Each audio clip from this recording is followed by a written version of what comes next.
This is for engineering management, Picha Kucha organizing presentation. Today we explore organizing, the second function of management. If planning is the blueprint of an engineering project, organizing is the scaffolding that allows us to actually build it. It's about turning what we want to do into how we will do it together. The definition of organizing. Organizing is the process of arranging resources and activities systematically. In engineering, this means defining roles, allocating specialized tools, and establishing workflows so that every team member knows exactly what they are responsible for and who they report to. Division of labor. We can't have everyone doing everything. The principle of specialization dictates that we break complex tasks like circuit design, thermal analysis, and software coding into manageable units. This allows engineers to become experts in the specific domains, increasing overall efficiency. The hierarchy of authority. Authority is the right to give orders while responsibility is the obligation to perform.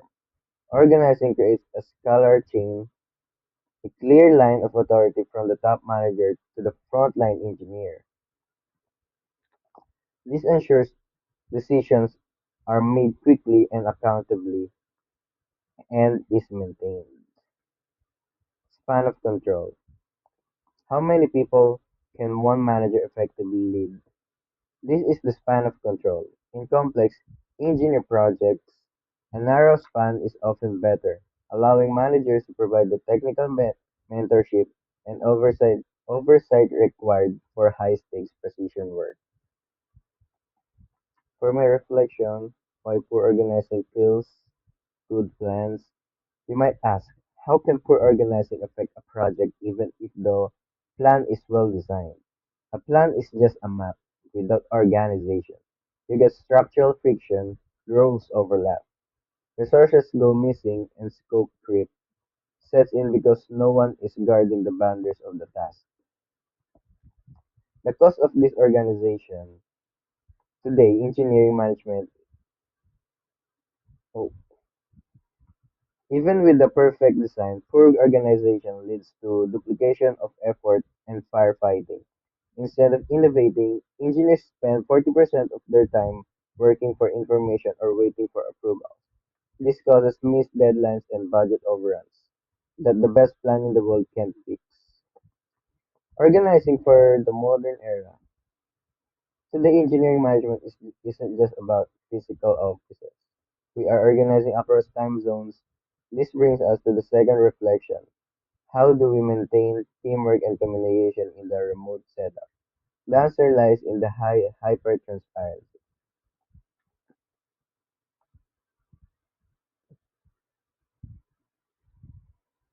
Remote teamwork strategies. Strategy 1. Establish single source of truth. Use tools like Jira or Asana so every engineer knows the status of tasks without asking. Strategy 2. Use synchronous windows.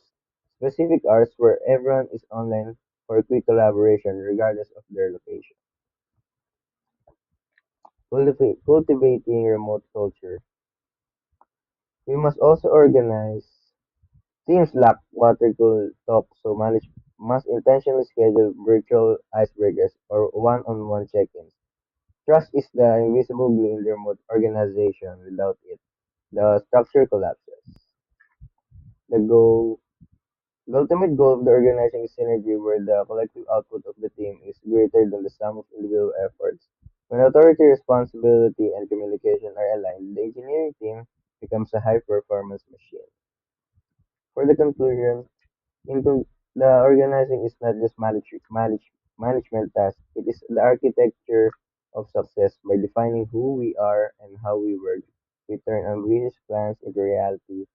Thank you for listening, and remember, organize before you execute.